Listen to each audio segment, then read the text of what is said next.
banyak sekali cara untuk mendatangkan rezeki atau memperluas. Ya, tapi yang paling dasar sekali adalah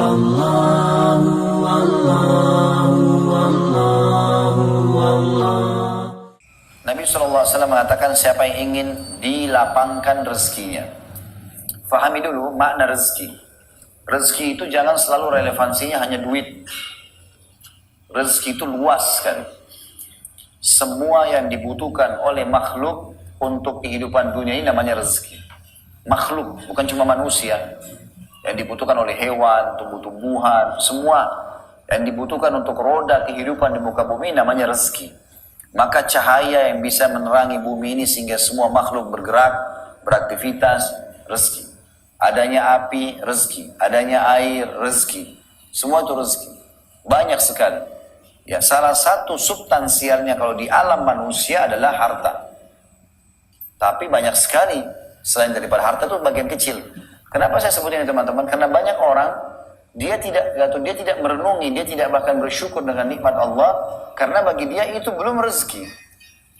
Bagi dia harus duit baru rezeki. Tapi sehatnya badannya, berfungsinya anggota tubuhnya, lengkapnya fasilitas di sekitarnya dari udara, cahaya, air, api. Ini semua bukan rezeki. Ini pemahaman yang keliru. Makanya dia jarang sekali mengucapkan Alhamdulillah. Karena dia menganggap rezeki hanya materi. Ini keliru. Ini harus diluruskan dulu. Ya. Makanya Nabi SAW memastikan siapa yang bangun tidur di pagi hari. Badannya sehat. Dia punya makanan hari itu. Ya. Maka dia seperti telah memiliki dunia dan apapun yang ada di dalamnya. Jadi Allah SWT menjadikan patokan sehatnya badan, adanya makanan hari itu, adanya naungan tempat tinggal, itu cukup. Walaupun cuma kontrak. Ya.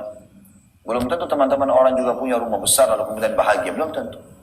Banyak orang yang subhanallah rumahnya besar, di atas meja makan ada sekian banyak jenis makanan, ya, tetapi ternyata permasalahannya adalah dia tidak bisa makan karena ada penyakit kronis. Ada orang tukang sampah, tangannya kotor, makan makanan bekas, kadang-kadang nggak cuci tangan, sehat. Kuasa Allah SWT. Kebahagiaan bukan dari penampilan. Walaupun penampilan dalam Islam juga dianjurkan untuk dijaga. Tapi jangan sampai anggap remeh teman-teman. Ya. Ada orang hanya menilai, oh ini mukanya serem nih, berarti jahat orang ini. Enggak, belum tentu. Mungkin mukanya seperti itu. Kebetulan Anda pernah nonton film Bajingan. Mirip dia. Lalu kita anggap, ini kayaknya penjahat nih. Bahkan kebanyakan artis itu melakukan actingnya, itu sebenarnya bukan dia. Cuma cerita. Tapi orang bisa merekam, oh ini orang jahat nih. Ya, dan seterusnya. Maka ini bahaya sekali. Jangan sampai menilai orang dari penampilan saja. Ya. Baik, itu rezeki harus difahami. Dan banyak sekali cara untuk mendatangkan rezeki atau memperluas. Ya, tapi yang paling dasar sekali adalah mensyukurinya. Selalu kita mengatakan Alhamdulillah, Alhamdulillah. Bahkan sesuatu yang sering kita anggap buruk itu rezeki. Seperti misalnya rasa lapar, haus, capek. Ya, kita kan selalu kalau lapar bilang apa? Aduh lapar, capek, aduh capek, ya, haus, aduh haus misalnya. Itu kan berkeluh kesah. Tapi teman-teman tahu nggak kalau ini semua nikmat? Karena kalau tidak lapar nggak enak makan. Kalau tidak haus nggak enak minum. Kalau nggak capek nggak enak istirahat. Sekarang kalau kita udah makan 2 piring, udah kenyang, ditawarin lagi makanan, ayam bakar, sate, masih mau makan? Tapi coba kalau lagi lapar, dapat nasi sama tempe sambal aja enaknya luar biasa. Berarti kalau lapar harus bilang apa? Alhamdulillah lapar. Itu. Lah iya, karena itu fasilitas untuk nikmati nanti makanannya. Karena kalau kita lapar biar dapat roti potongan dari teman, luar biasa nyamannya. Kan gitu. Sama dengan haus, kita kalau haus, kalau lagi tidak haus, ditawarin mau minum apa? Kita masih mikir-mikir apa ya, hangat atau dingin. Karena nggak haus. Tapi kalau haus, air es, pesan khusus. Karena dia rasa nikmatnya dingin itu enak. Ya. Teman-teman kalau dari pagi tidur terus sampai malam. Ya, tidur. Terus malam disuruh tidur lagi, mau tidur nggak? Coba kalau dari pagi kita kerja, capek, malam tidur, enak gak? Nah, berarti kalau capek bilang apa? Alhamdulillah. Ingat, saya sudah sampaikan ilmunya. Allah jadi saksi. Allah hafal muka-mukanya nih semuanya. Amalin gak? Jadi sudah ada wasiat, tulis jalur nasab, tadi sudah satu. Ini lagi harus banyak bersyukur. Ya. Jadi biasakan alhamdulillah. Kata Nabi SAW dalam masalah syukur ini, lihatlah selalu orang yang dibawa kalian. Karena itu akan memudahkan kalian berterima kasih dan bersyukur. Kalau kita pakai motor, lihat orang yang pakai sepeda. Jangan lihat orang yang pakai mobil, kita nggak akan bersyukur. Ada orang pakai sepeda, kita pakai sepeda, ada orang jalan kaki, kita jalan kaki, ada orang yang puntung kakinya. Kita puntung, ada orang stroke. Ada orang yang lebih berat. Karena kalau kita lihat orang di atas kita, nggak akan terima kasih terus itu sama Allah. Kita baru beli mobil nih, tahun 2018. Tahun depan ini sebentar lagi masuk 2019, keluar model baru. Kita lihat teman kita yang baru beli. Jadi mobil 2018 jadi kecil sama kita. Wah, 2018 sudah ketinggalan 1 tahun nih. Padahal di luar sana banyak orang yang mungkin tidak punya mobil sama sekali. Berharap punya mobil bekas, walaupun tahun 2000. Gitu kan? Tapi subhanallah kadang-kadang manusia tidak syukuri. Padahal itu puncak daripada nikmat Allah akan bertambah. Ya, hati-hati teman-teman. Allah subhanahu wa ta'ala kalau memberikan nikmat kepada seorang hamba, itu Allah berikan bertahap. Dan Allah mau lihat syukuri nggak, baru Allah kasih lebih. Ada orang, waktu masih susah hidupnya, azan ke masjid. Begitu Allah kasih sedikit saja, tiba-tiba bisa nyicil motor, udah nggak ke masjid. Baru punya motor, cicil lagi, nggak mau sholat di masjid. Alasannya masjid jauh, gerimis sedikit gerimis. Nanti kalau hujan lebat baru nggak bisa ke masjid. Kalau masih gerimis, nggak ada hubungannya. Baru Allah kasih amanah sedikit, 1-2 orang titip duit, udah berkhianat. Gimana caranya Allah mau kasih banyak, ratusan juta? Orang baru dikasih amanah 1 juta, 2 juta sudah dipotong. Udah mencuri, berkhianat. Gimana Allah mau kasih? Baru dikasih istri 1, nggak bisa jaga amanah. Terus bicara poligami, gimana? Nggak bisa. Dikasih anak 1, jaga nggak didik nggak? Kalau didik dikasih anak banyak sama Allah, karena dia bisa jalankan amanah. Tapi kalau dia nggak jalankan, mustahil, mengkhayal. Biar dia mutar-mutar, Allah nggak kasih nanti. Allah Maha Kuasa, jadi dikasih bertahap itu. Syukur nggak? Syukuri. Alhamdulillah. Mungkin teman-teman kita punya anak 3, kita masih 1.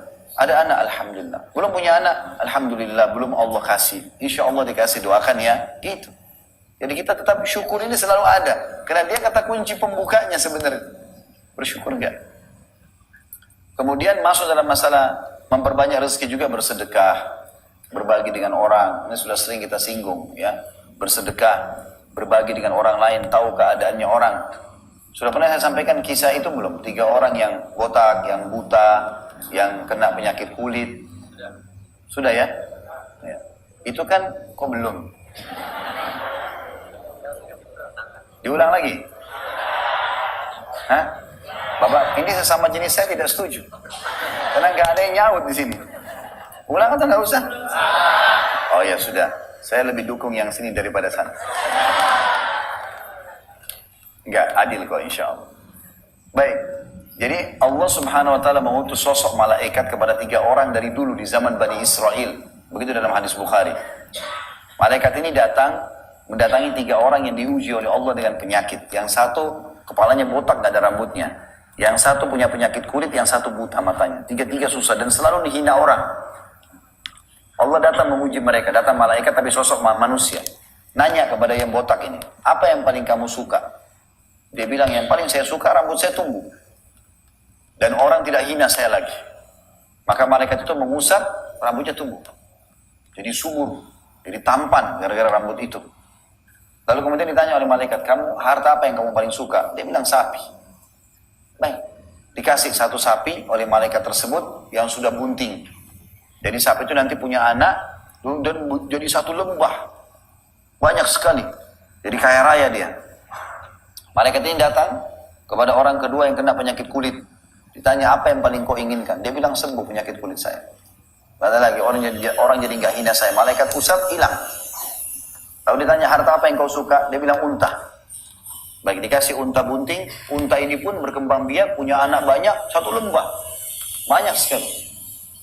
Datang orang ketiga, orang buta, ditanya apa yang kau paling suka, dia bilang mata saya Allah kembalikan. Diusap matanya, melihat. Apa harta yang kau paling suka? Kambing. Dikasihlah kambing bunting sama tadi, jadi banyak jadi satu lembah. Beberapa tahun kemudian, setelah mereka kaya raya ini tiga-tiga, Allah datangkan malaikat yang sama tapi dengan perubah poster yang berbeda. Manusia juga, tapi dengan gaya poster keadaan mereka dulu ini. Yang botak datang dalam kondisi botak. Persis seperti dia. Lalu malaikat itu berkata kepada dia, saya ini seorang musafir, terputus jalan. Setelah Allah SWT tidak lagi tempat saya minta kecuali Anda. Bisa nggak bantu saya 1 ekor hewan saja? Sapimu kan banyak, kasih saya 1 saja. Apa kata dia? Banyak sekali kewajiban. Artinya nggak mau kasih. Saya masih punya banyak kewajiban. Minta 1 ekor besar sekali, gitu kan? Maka kata malaikat ini, kayaknya saya kenal kamu ini. Bukankah kamu dulu botak lalu Allah suburkan rambutmu? Bukankah dulu kau miskin Allah kasih kau sapi jadi berbanyak? Dia bilang tidak, ini turun-temurun saya warisi. Kata malaikat apa? Dalam hadis ini, kalau kau bohong, semoga Allah kembalikan kau dalam keadaanmu. Begitu malaikat pergi, rambutnya gugur, datang hama, semua sapinya mati. Sekejap Allah kalau kasih rezeki, Allah kalau hilangkan juga sekejap. Sekejap, teman-teman sekalian, syukur sama Allah, Allah kasih. Lalu datang malaikat ini kepada orang yang tadi kena penyakit kulit yang kedua. Dengan posisi yang seperti dia, menjijikkan sekali. Orang semua menjauh kena menular. Lalu malaikat datang mengatakan kepada dia, tolonglah saya seorang musafir, tidak ada juga orang yang mau bergaul dengan saya. Gitu kan? Saya butuh sekali perjalanan ini, seekor hewan. Untanya banyak, kasih saya 1 ekor. Gitu kan? Untuk bantu saya, setelah Allah SWT cuma kamu bisa bantu. Dia bilang banyak kewajiban, sama jawabannya dengan tadi. Saya banyak kewajiban, banyak saya nggak bisa kasih. Kata dia, malaikat ini, bukankah saya kayaknya kenal kamu ini? Kamu dulu orang seperti saya, punya penyakit sopak, kulitnya rusak, panuan, rusak kulitnya. Kamu dulu begitu, sampai Allah sembuhkan. Bukankah dulu kau miskin lalu dikasih itu unta? Dia bilang tidak, ini turun-temurun saya ambil, warisan. Kata malaikat, kalau kau dusta, semoga Allah kembalikan kau dalam keadaanmu yang pertama. Maka dia pun, pada saat malaikat pergi, kulitnya jadi rusak, kembali semuanya, semua hewannya kena hama mati. Datanglah malaikat kepada orang yang ketiga, kemudian yang buta tadi lalu mengatakan dalam kondisi buta, seperti keadaan dia awal. Lalu menanyakan kepada dia, sungguhnya saya seorang musafir, tidak ada setelah Allah SWT kecuali kamu yang bisa bantu saya. Maka saya butuh 1 ekor kambing saja, bantu saya. Kata si buta ini berbeda, dia mengatakan apa? Sungguh aku telah tertimpa seperti yang menimpamu dulu. Maka sekarang sebagai tanda syukur kepada Allah, silakan ambil yang kau mau, sisakan yang kau mau. Artinya kau mau ambil semua juga kambingku silakan, kau mau sisain buat saya 1-2 ekor juga nggak apa-apa, nggak mau sisain juga nggak apa-apa. Maka malaikat itu mengatakan, semoga Allah berkahi kamu di hartamu. Sesungguhnya aku adalah malaikat yang diutus oleh Allah untuk menguji kalian bertiga, dan 2 temanmu telah binasa dan kau telah lolos. Itu.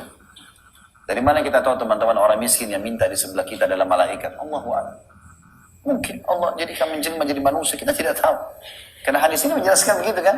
Terlepas daripada itu, Allah SWT melihat. Ada sering saya lihat teman-teman di jalan, orang susah sekali, sudah tua, bawa pikul gorengan.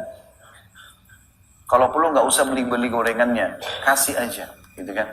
Atau kalau mungkin kita menganggap kegembiraan dalam hatinya, kalau kita beli, baik beli, gorengannya ada berapa, beli aja semua. Mungkin 100.000, 200.000, 500.000 beli.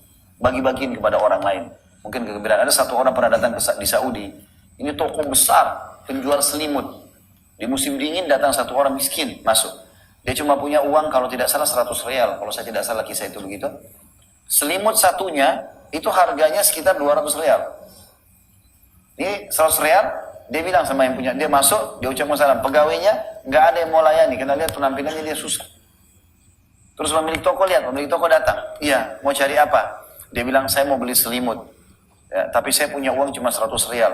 Saya punya anak 3. Saya sama istri saya masing-masing buku selimut. Jadi saya butuh 5 selimut. Ada nggak selimut 100 rial 5? Ini satu selimut harganya 200 rial. Tapi apa kata pemilik toko? Ada pak. Ada. Silakan anda pilih. Ditunjuk selimut yang paling mahal di toko itu. Ini silakan anda pilih. Ambil 5. Diambillah 5. Harganya yang paling murah 200 rial. Ini bisa 500 rial harganya. Diambil sama dia 5. Jadi kalau 500 real, ini bisa 2.500 real, uangnya cuma 100 real.